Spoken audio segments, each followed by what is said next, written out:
Hi, you guys. First of all, let me say thank you all for tuning into my channel.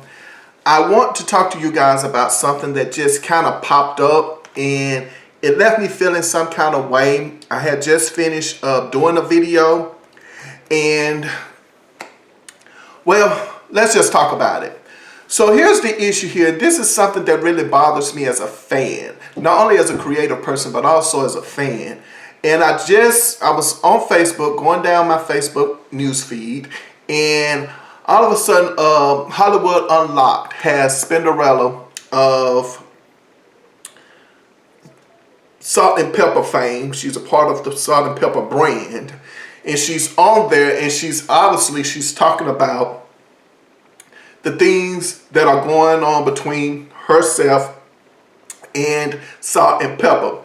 I'm pretty sure now that the movie is out, the Salt-N-Pepa movie is out. I haven't watched it yet, so I'm pretty sure it's going to bring up old issues, things that probably started occurring that I know about in 1997.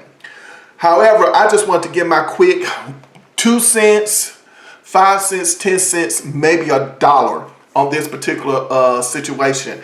It's not about, gossip or dragging anybody, but it frustrates me as a fan to know that I have been a part of the Salt-N-Pepa movement, if you will, since maybe 1986. I think the group probably surfaced in 1985, but for me, I don't recall the other Spinderalla. Even if she was a part of the group, maybe she was there when you guys were struggling this, that, and the other. But at the end of the day, the Spinderalla that I see, the Spinderalla that may help you to make money, as the fan of behind what we know to be Salt-N-Pepa since Push It. What I don't get and I still don't understand is that, so are you telling me that all of a sudden one day Spinderalla wakes up and realizes that she's worked for hire, that she did not know this until all of a sudden you guys now are having this issue?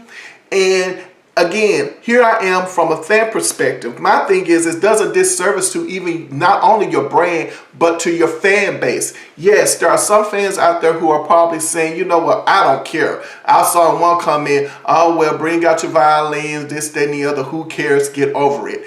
How can you say get over Spinderalla, who has been a part of this iconic brand? All of a sudden say get over, and you don't feel like she has been compensated? The mind frame of most people, I just really and truly just don't get.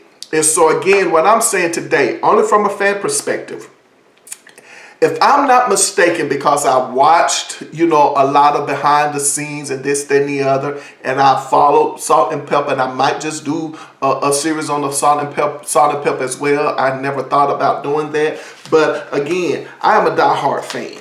I know I was doing a CD, I was doing a series on an artist, and I'm pretty sure that I have a Salt-N-Pepa cover over here somewhere. It's the point that I'm trying to make is that I am a fan of Salt-N-Pepa, but I don't see it, but I'm sure it's around here somewhere. But anyway, what I'm trying to say is that it's just a disservice that when I pay money as a fan to go and watch shows of Salt-N-Pepa, I'm paying the brand. When I go and watch buy a CD of Salt-N-Pepa, I am purchasing, here it is, I am being a part, contributing, to the brand, is the point that I'm trying to make. So for you all to put Spinderalla on this cover of any CD and then all of a sudden say, when you work for hire, yes, I just brought this up in a comment on the series that I was doing with In Vogue, that probably Rona Bennett over there is work for hire. And I understand contracts, but at the end of the day, how dare you do these things? How dare you? How dare you not compensate people? How dare you not do that? I just don't understand. And to me, I don't get it. I just don't get how people all of a sudden think that it's right, even in your mind frame, and you feel like you're protecting your brand or you're protecting your money. At the end of the day, what I just don't get is why even offer that kind of contract. And then I know what most people are probably saying about Spinderalla. You're probably saying, well, Spinderalla, you should have had your own attorneys and this, that, and the other, look over things, this, that, and the other. And I understand all of that. I do. I understand it all. But I'm saying that it's a disservice to a fan, to your fan base, to see you guys carry on about this, and that none of you guys would be where you are if it wasn't for fans going out spending their hard-earned money trying to find some leisure time, and they find that leisure time into attending your shows and to buying your music or whatever the case may be. And this is what you guys do. Now, if I'm not mistaken, I think that this issue for me started coming to the forefront when I think it was probably around 1997. I do believe that's the last CD that Salt-N-Pepa released. And if I'm not mistaken, I could be mistaken. Leave a comment in the comment section if I'm off at all. But I recall this being an issue when Salt mentioned that, oh, well, we got this huge advance, and I'm talking about, if I'm not mistaken, I think it was a couple of $1 million they were given as an advance. And I think I recall Spinderalla saying something about, oh, well, I just figured that this was going to be the big payday for us, this, then the other, blah, blah, blah. And Salt-N-Pepa didn't think that Spin should have gotten the equal amount of money or gotten as much as she got, because they just felt like they was hiring her as the DJ and hiring her to come out and do the shows. But see, here's the thing that bothers me. When you have an opportunity to do right by people. So let's just say, and I'm thinking now on the top of my head, so let's just say her contract is work for hire. That's what it has always been. But when you have the opportunity to show forth someone that, yes, everything that here is something that we can split down the line, or split it 3 ways, or whatever you want to call it. Not only that, for all the hard work Spin put into being a part of the Salt-N-Pepa brand from, let's just say, 1986 all the way up until you guys decided to drop her out of the group. And I understand that, I think it was Salt who was saying that, well, we looked at it allegedly. We looked at it from the standpoint, all the struggles we have been through and all of the other things that we've gone through to really make it. This was our big payday. So that's the way they looked at it as far as leaving Spinderalla out of all of it. I just don't get it. And also, too, I remember a few years back, Wendy Williams covered this on her show as well. And I think she said something about, well, who cares if Spinderalla is not at one of the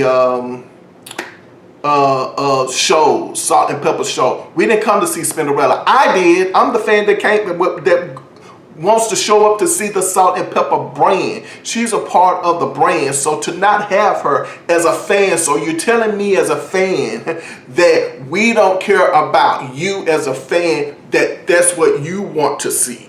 That's what you paid into what we brought. And now all of a sudden we can just say, oh, well, we got the money, we want to split and run. You see, it just doesn't, something inside of it just doesn't sit well to me on an ethical standpoint. But who am I? I am just who I am, you know, and I'm not a part of the group. I don't have any issues, neither here nor there. There are 3 sides to this story, and probably even more, since we haven't talked about, what's his name, Herbie, I think, is also one of the original producers of the group or whatever. So there's probably, 4 sides to this story. So again, it is what it is. It leaves a bad taste even in my mouth. It makes me go, whenever I see you guys, and to just look at you all from a fan. And I probably, when you guys probably came out, I was probably about 8 or 9 years old. You know, looking at you guys, admiring you guys, you know, your music, waiting on every record that came out, because I knew you was going to set a certain style or have a certain trend or whatever coming up and all of that stuff. And everybody just looking to see what Salt-N-Pepa and Spinderalla was going to be about in that particular album concept. So that's it. It bothers me, and it should bother you all. But again, I guess that's my 2 cents, 5 cents, 10 cents. That's my dollar. Well, don't forget to hit the subscribe button, the like button, leave your comments, and maybe I should do a Salt-N-Pepa series as well. All right, you guys.